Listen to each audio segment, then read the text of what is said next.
ABCs of NMOSD is a 10-part education podcast series to share knowledge about neuromyelitis optica spectrum disorder, or NMOSD, a rare relapsing autoimmune disorder that preferentially causes inflammation in the optic nerves and spinal cord. ABCs of NMOSD podcast series is hosted by SRNA, the Siegel Rare Neuroimmune Association, and in collaboration with the Sumaira Foundation for NMO, the Connor B. Judge Foundation, and Guthrie Jackson Charitable Foundation. This education series is made possible through a patient education grant from Viela Bio.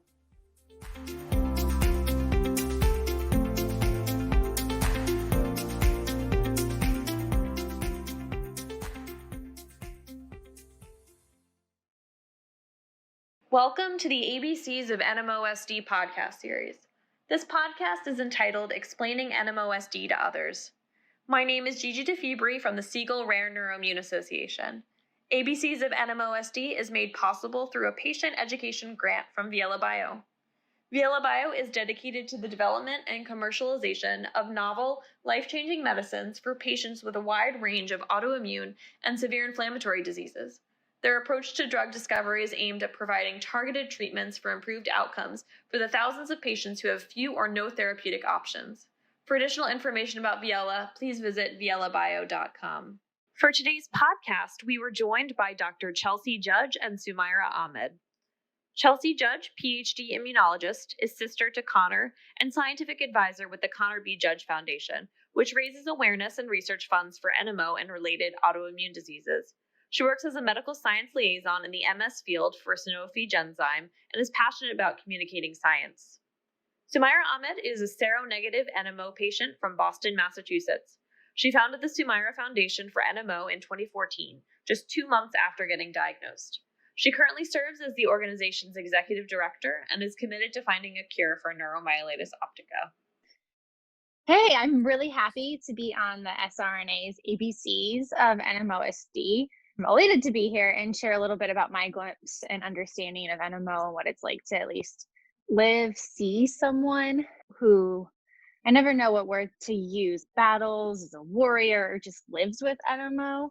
I'm personally touched by NMO because my brother, Connor, was diagnosed with NMO nearly 6 years ago.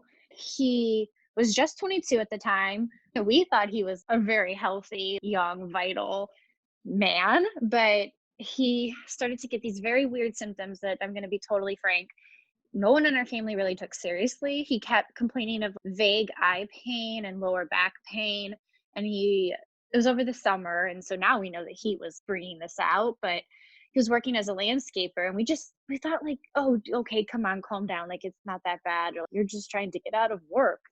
Very ashamed to say that, but it ended up being, of course, NMO, and he was going to multiple doctors and they kept calling it vague inflammation. And I'm sure a lot of NMO people can understand that frustration. Until finally it culminated just a few weeks later with him literally waking up one day completely blind and paralyzed below the waist. And so he had to literally just, with his upper body, shove himself off the bed and crawl to the car, and his girlfriend at the time drove him to the ER. We're very, very blessed, or lucky, if that's the, again, right word, to live in Cleveland, where there's a lot of major research and health systems, including the Cleveland Clinic. So at the ER, actually, a part of his differential diagnoses, the neurologist on hand actually said the letters NMO. No one knew what that was. It was a complete shock. And we've kind of been just coming to terms with that over the past 5 to 6 years. And I think now we're finally in a decent state of acceptance with it. My brother, thank goodness, with great attentive healthcare, and I would say very passionate family members, got that swift diagnosis and treatment to that first very serious relapse or attack. He recovered from the blindness and the paralysis. But of course, like all NMO patients, he still lives with a lot of those pernicious, invisible symptoms and risk of relapse. My mother and I were obviously deeply touched by this experience, and we immediately went to Google searching for foundations that supported NMO, and we only could find at the time the Transverse Myelitis Association, which is now, of course, SRNA. And then we realized there's Guthrie Jackson on the West Coast. And this was at the time that Sumaira was just starting her foundation, and we didn't even know about it yet.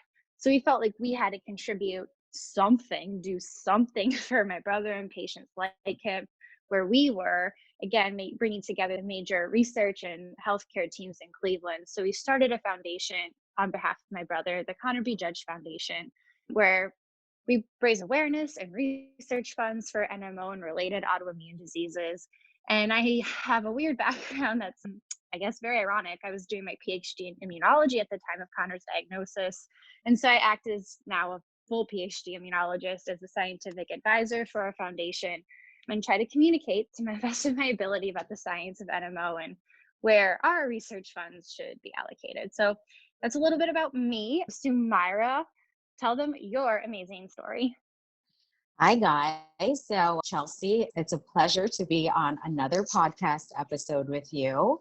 So, to those who don't know me, my name is Sumaira. I am an NMO patient and the founder and executive director of the Samira Foundation for NMO. I was 25 years old when I first lost vision and got afflicted by all these very, very sudden and random symptoms that I almost initially thought was a manifestation of my imagination. But thankfully, I live in Boston, I work in healthcare, and very quickly we were able to determine that I had NMOSD. And so 2 months after getting diagnosed and, while in bed rest, I sort of decided, like Chelsey and her family, that there were so many gaps in the awareness of this disease that I felt I needed to do something about it. I have a public relations background. As I said, I worked in healthcare, I still do, and social media was a strength personally and professionally. So putting all of those things together and realizing that awareness was a desperate need for this community, I decided to start the Sumaira Foundation for NMO. And quite frankly, I didn't know what I was doing, and sometimes I still don't. But 6 years later, I am both proud and excited to say that we raised awareness for the disease, actually the disease spectrum. So we now also do work for MOG. And we share patient stories, we fund research through our grants. And just as an organization, we're very passionate about creating a positive community for patients and their caregivers. And in terms of my health, knock on wood, I've been stable for about a couple of years. I have suffered about 10 relapses in 6 years of dealing with this, but this is the longest I've gone without any issues. And I'm super grateful to that.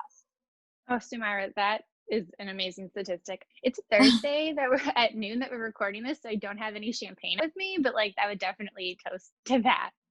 Thank you. That's Yeah, amazing. no, it's definitely a relief too. And I think, in a way, a lot of patients look at my story as inspiration for their own, and I can motivate them to live life beyond their diagnosis. So hopefully my recovery and my stability empowers them and reinforces the fact that we're not just our diagnosis. We can live a life beyond that. Yeah, Sumaira, I think that's a really good point. And I think that you also are just an amazing example. And I really like your guys' mantra of illuminating the darkness of NMO. But I also think that you're really good at validating the valid and not, what is that, like toxic positivity? You're really good at you know what? Yeah, this sucks, but you know what? Here's what we can do about it. Or here's the silver lining. And I think that you strike a really good balance with that. Chelsey, you're sweet. Thought that maybe just very high level, we could just talk a little bit about how we, like you and me, Samira, kind of communicate what autoimmunity and what NMO is to obviously the public or even just our friends and family. Totally. So even though I could get super into the weeds of the immune system and why autoimmunity happens, I can nerd out over that. I think a really good way of describing autoimmune disease is what probably most people are familiar with. It's really when your immune system goes haywire, becomes erratic, and starts attacking its own body. And, we see this as the result of genetic predispositions, but it's not just genetics. We know that there's a lot of environmental factors that contribute to autoimmunity. One of the biggest, not just for NMO, is smoking, right? Or environmental toxins that creates this erratic, dysregulated immune system that loses its brakes, so to speak, that results in autoimmune disease. Does that sound about right to you, Samira? Absolutely, but you're the scientist. You can explain this much better than I can. Just want to make sure that it's digestible. And then with NMO specifically, Yeah, the immune system starts attacking components of the central nervous system, right? Which is the brain, the spinal cord, and also part of the eye, the optic nerve that communicates between the brain and the eye. And immune cells of your body start attacking things that look like enemies to them, but they're obviously not. A big one that we know that's identifiable in NMO is aquaporin, those water channels. Antibodies start to attack aquaporin 4 and NMO. And then we're learning that there's also, and not just NMO, but also MS, attack against a type of myelin. So it's like the fatty substance that coats nerves. So there's myelin, a protein, myelin oligodendrocyte glycoprotein, or MOG. That's another big candidate that we see that gets attacked in NMO that leads to the blindness, to the paralysis, to the other neurological impairments that we see in NMO patients. So again, we could get into the weeds of that, but I think that, great. just having that gist of what is autoimmunity and what is the basic science of NMO can maybe partially explain some of the different symptoms that patients might have. Absolutely, and I think this is the perfect segue into that. So I guess from a patient's perspective, I can offer some insight onto what happened to me, but of course, what happens with patients who have this disease. So NMO manifested for me via vision loss, numbness, and tingling in my extremities, and not something I would put on my dating profile if I had one, but bladder issues too. And unfortunately, I know that that's a pretty common across our community. But as I've said time and again, I definitely suffer from something called survivor's guilt because, relatively speaking, I definitely have it really good compared to some other patients. And there are patients, they've lost their mobility, they've lost strength in their muscles and their extremities. In addition to bladder incontinence, unfortunately, there's also bowel incontinence that's prevalent in this disease. There are cognitive issues, which has led to a lot of these patients being unable to continue their education or, pursue careers that they wanted to. And, this is why I say all the time that I have it so good, because even with my issues that I had, I never had to sacrifice those things. And then that's where the survivor's guilt definitely kicks in. So, I mean, Chelsey, would you be comfortable talking about some of the issues that Connor dealt with? Yeah, at least that's what I know he'd be comfortable with me talking about. One, I want to validate the valid that, you handle this with so much grace.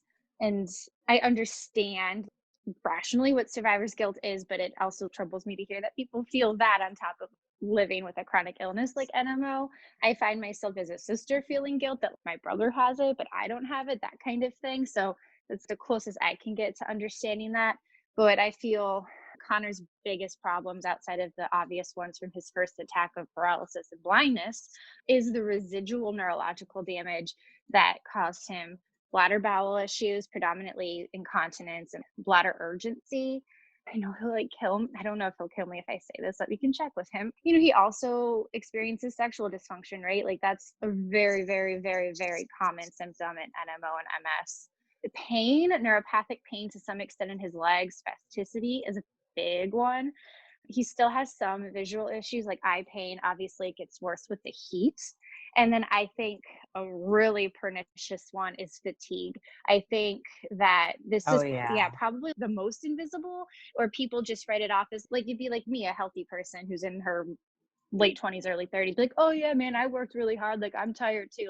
No. That's not the same thing. You have to compare the kind of fatigue that patients with autoimmune disease have to something like, hey, when you were completely wiped out when you had the flu? Well, it's like that, but my whole life off and on.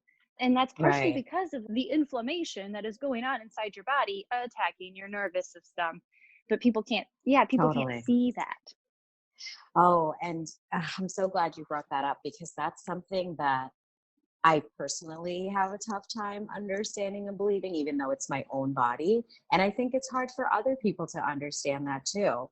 The fatigue is so real. I was always kind of a sleepyhead growing up. Like I loved naps and I could sleep anywhere and everywhere, but it's more than the sleep component. You know, the fatigue is just like, sometimes it is just so hard to get out of bed. And it's not even that my eyes Hmm. are closed, it's just my body is so tired. And I've been so hard on myself about this because I'm like, you didn't do that much activity. But like you said, it's the inflammation that's happening, underneath our body, inside of our bodies that we can't see. So it's kind of, this plays mind games with, I think, both the patient and of course with other people, because of course it's invisible to us, but it's invisible to others too. Yeah. Alongside, let's say, the visual symptoms. I have optic neuritis. I've lost about 60% of my vision permanently on my right eye. So what does that mean? It's not that it's blurry. It's just that my field of vision has decreased by 60%. So where I can see out of, which is now only 40% of what the average person can see out of, it's much smaller. And yes, it is blurry. So when I have what my friends call a geriatric font size, and sometimes they make fun of it just in jest because they forget that I can't really see as well as they can. Hmm. So often people will look at my phone and be like, oh my God, Sumaira, your font is geriatric size. And I'm like, and then they realize in that moment, like, oh my God, it's because she can't see. But it's because they don't remember, because I Right. don't You do look such a good like job to a hide quote it unquote too. blind person. Yeah, because I just don't want people to feel bad for Right. me. And I also don't want others to judge me. Hmm. And I have to Hmm. admit that sometimes these, for lack of better words, this disability sometimes makes me feel a little bit insecure, Hmm. especially in a professional setting, because I don't want people to think that I'm incapable of getting something done or accomplishing something because of my limited vision. So Right. just some tidbits around the invisibility of this. So I can't even imagine what other patients go through, but Mm, I definitely experience it on a much more limited capacity than some others. But it is a real thing, and it's something that everyone in our community struggles with. right. I think that's a really good point. You bring up a lot of really good points, but that, what you cope with is a significant disability. I mean, there's no other word for it, right? But there's a spectrum of experiences, or like a disability scale. And we have to be compassionate to all of them, whether you're at like the lower end of it or the higher end of it, whether it's visible or invisible. We're all humans. We're all going to inevitably go through something. We should show compassion for those who are going through something right now. My husband, although we're talking about NMO, he has MS. He's legally blind from it. So he has limited vision. He can see out of like a little bubble, but he's legally blind. But I mean, I'm his wife and I forget because he does such a good job of compensating for it that I find myself sometimes being insensitive. So I think it's a learning continuum. And again, it's about seeking to understand and seeking to be compassionate. Couldn't agree more. And I think we all need to come from a place of compassion, whether it's small or not. There are so many other ailments, whether autoimmune or not, that are just invisible, and you just never know what somebody is going through. So I think this is Hmm. a lesson Hmm. that can be applied. Try to come from a place of compassion. Amen. Totally agree. And I think that brings us to another good point in our conversation is you never know what someone's going through. And when you have a chronic disease like NMO, that means they're going through this for life. There is no cure, even if we have now, thank goodness, 3 different FDA approved treatments that can help to manage at least their relapses. That's all wonderful, but it's something that you have to deal with for life. Like, I don't even, the mind's, the coping mechanisms that one has to develop to handle that. Wow.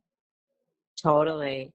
I cannot tell you, Chelsey, how many times even family members A, forget that I have this, and B, forget that I have it for life.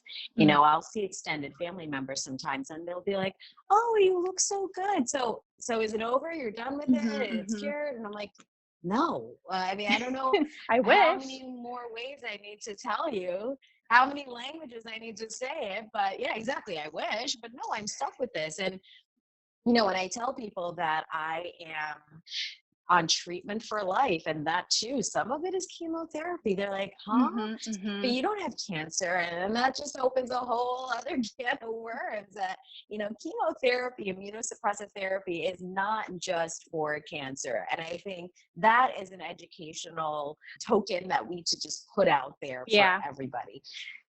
NMO patients, MS patients, other rare disease patients, autoimmune diseases patients, we all use chemotherapy drugs. The dosing may be different, but it is chemo.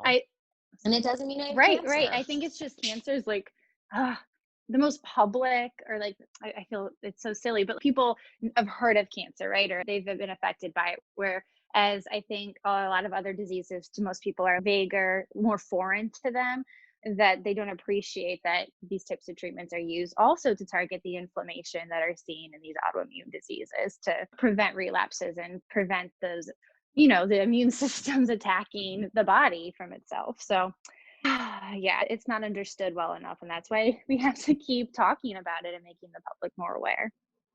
Of course. And I think we're doing just that. And I will say that from 6 years ago, from when I first got sick, and even just observing the community, the education around that and the awareness around that is moving ever so slowly, but it is moving in the right direction. And I'm grateful definitely. So Connor said NMO almost 6 years now. And when he was diagnosed, there were no FDA approved treatments. And now we have 3, all targeting some aspect of the immune system, again, to help reduce that inflammatory attack against the body. And even just I've heard of anecdotal stories mixed with the data that just shows, these patients, from a historical perspective, are doing so much better now. But that being said, we still have tons of progress to make. Yeah. And I think obviously progress includes understanding the cause of why it happens, and of course wanting to get a cure so that we don't have to be medicated for the rest of our lives, or quote unquote chained to a pole for the rest of our lives. So I'm very hopeful for that. I hope that a cure is in our lifetime, which at this rate, Chelsey, like we keep saying, we have 3 FDA approved drugs in 18 months. That is insane. Unheard of. Yeah. That is historical. And maybe I'm overly optimistic, but what that tells me is that we're closer than ever. And it's possible we may see it in our lifetime and be able to take advantage of that. I couldn't agree with you more. I'm very hopeful. I just look, right, I'm from the immunology side, and I see all the great progress that's been made there. And then I think the next missing piece is, okay, we can target the immune system, reduce the inflammation, but can we do things to repair the damaged nerves? And that research is really exciting and promising. And I have my fingers crossed and my prayer hands and everything else that we'll see something again within our lifetimes. Totally. When I was younger, I say this because now I'm in my 30s, but I got NMO when I was 25. And when I was younger, I used to have a really tough time not knowing what caused it. And I used to blame myself because I just couldn't find any other reason. I'm like, why did this happen to me? I was totally fine before. Like, did I do something? Did I eat something? Is it because I traveled or whatever? Your mind explores every possible option when you're that desperate for answers. And it was tough to cope with not knowing anything about anything, or really not being able to see the light at the end of the tunnel. But just to go back to what we were saying about the FDA approvals, I don't feel that way anymore. And I can speak on behalf of the community. I don't know that many of us feel that way anymore. We have had so much hope given in science and research, and the community is growing from a patient perspective. Even neurologists and scientists who are invested in this. At the AAN conference, I think it was virtual this year, they had said that NMO is the hot topic in Yep. neurologic research. And that, even if it's just a headline, makes me feel so good about our future. Yes, I think that from a scientific perspective, I say this to Connor all the time. I hate that you have NMO. It's frustrating, but it is so fascinating. And it has, I mean, it has really catapulted, I think, neuroimmunology research, right? Because we have a biomarker, AQP4, for at least the vast majority of NMO patients. That's allowed to create like an idea around personalized medicine via identification of biomarkers, targeted immunotherapies, and then also giving us a better understanding of the relationship between the immune system and the nervous system to drive us towards better treatments and a cure. So 1000% agree with you. Last year was called the year of NMO, and my God, what a true statement. Yeah, I couldn't agree more. We're in a good place. And as I always say, it's corny, but our future really is very bright. It is. It is. And, you know, yeah, it truly is. And I look at something like MS where it's similar. There's so many different treatment options for MS, all of which target some part of the immune system.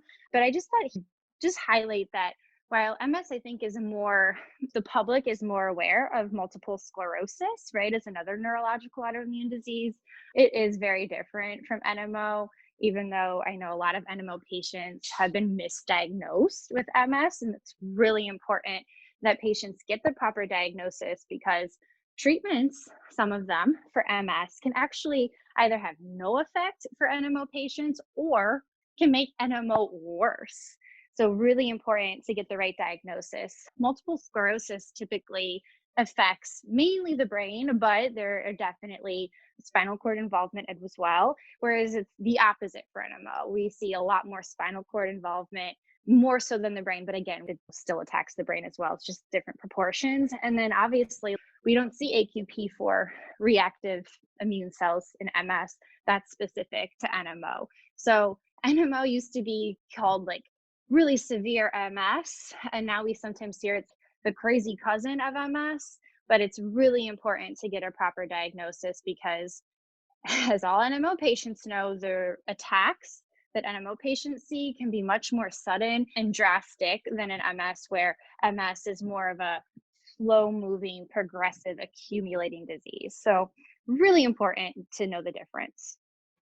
And I think that that's a great segue into how do you explain NMO to others. And so often I catch myself saying, think of NMO as the cousin to MS, because, like cancer, MS is so widely recognized by the average person, and NMO is not. So you have to almost explain it to people in exactly and explain it to them in a way that they'll understand, which is MS. And so it's like MS, it's a cousin to MS, but it's treated with cancer drugs, is how I have caught myself saying it before.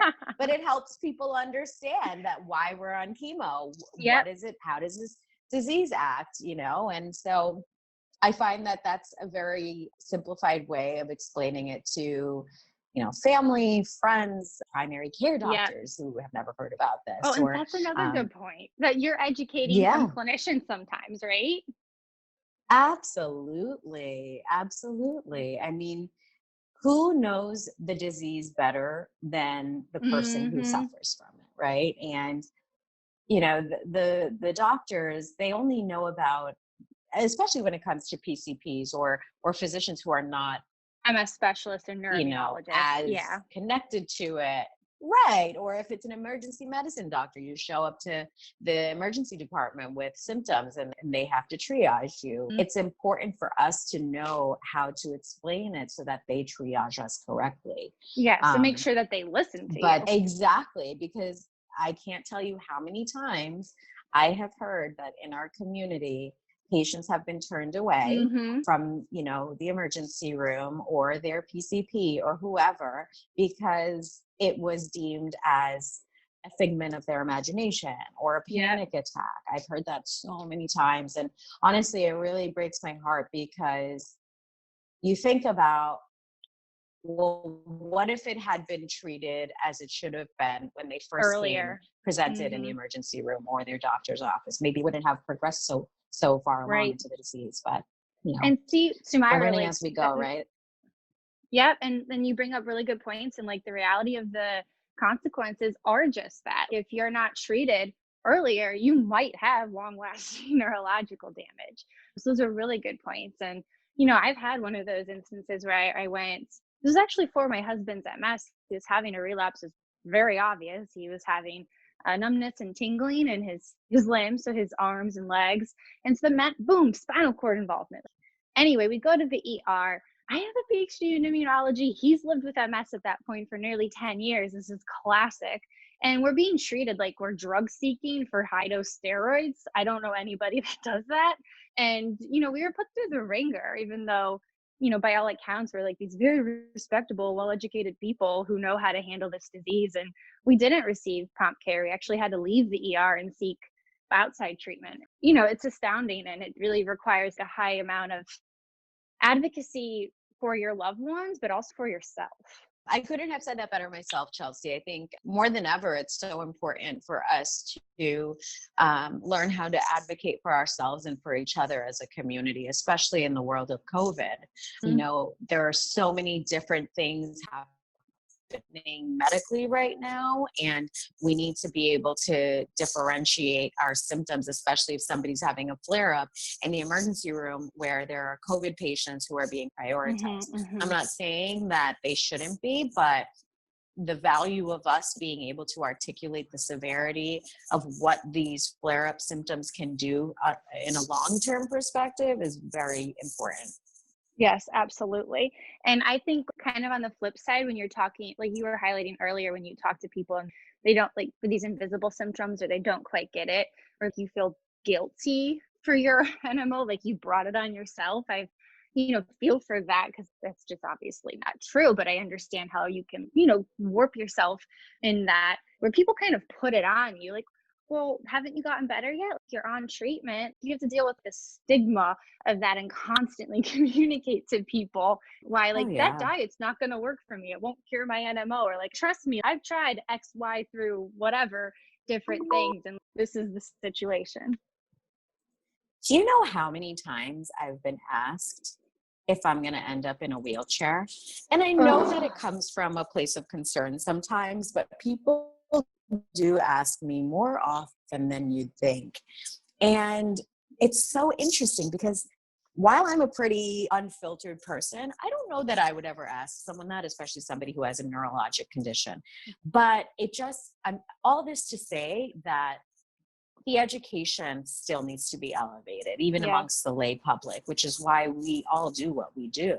It's possible I may end up in a wheelchair, and I never really know how to answer that, but I say it's because I am lucky to live in Boston. I got treated very early. I got diagnosed early. So hopefully that mitigates the whole, extremity disability of it. But so explaining NMO to others. Yeah, it's really complicated. And like you say, you use MS as an example. So people have that in their heads of, an older family member that they saw growing up who was in a wheelchair.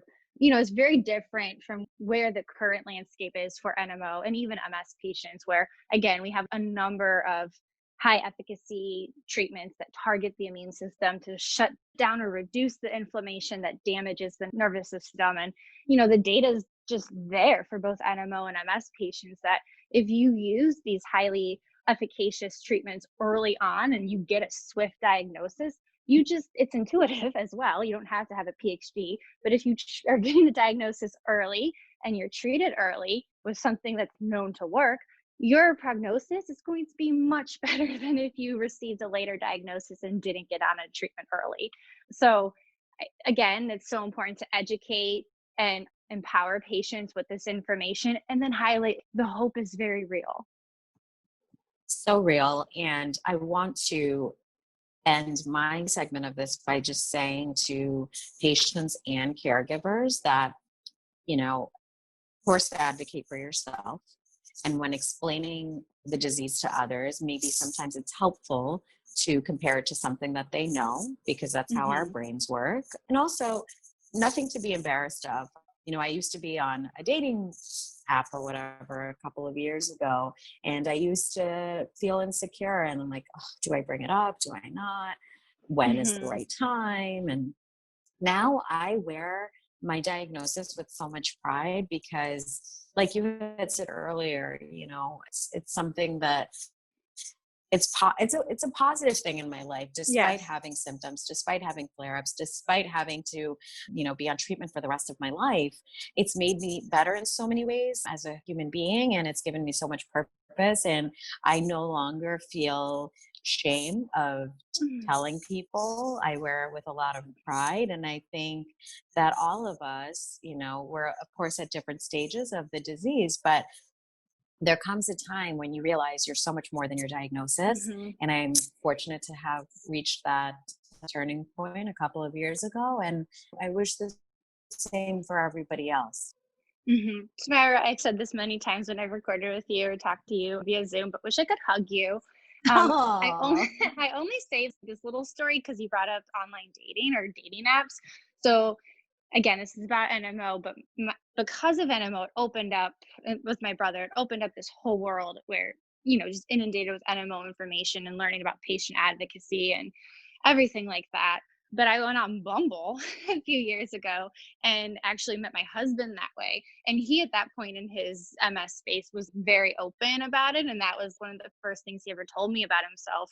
And I immediately knew a little bit, way more about him than if he hadn't told me his diagnosis. I knew the adversity that he had to face. I knew the kind of persistence and grit that he had to develop in order to cope with something like MS or NMO.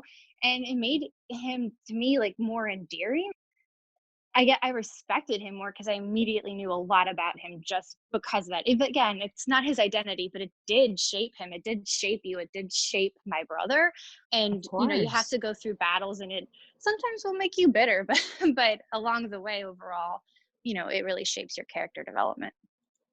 I couldn't have said that better myself. It gives us some edge. I like to think of myself as an onion now. I have so many layers to me, and NMO is one of them, right? I'm so proud to be a part of this community. I'm so proud to say I have survived everything that I've survived, and I'm really excited for what the future holds. I am too. Thank you so much, Sumaira. I look where my brother was just 6 years ago, where we were just rocked. We didn't know what to expect. We were terrified. I feel like we did go through all of the stages of grief, and I think there's a lot of denial and bargaining. But now we're definitely at acceptance, been there for a while. And I just see, obviously, where the treatments have gone and being a part of clinical trials, that's Connor, and just seeing how, one, of course, is NMO is relatively stable, and to see him be in a good place means the world to me, obviously, and my family, and to know that that's the story, hopefully, for a lot of other NMO patients. Just, I don't know, makes us want to fight harder, but it definitely just warms my heart. I don't have better words for it.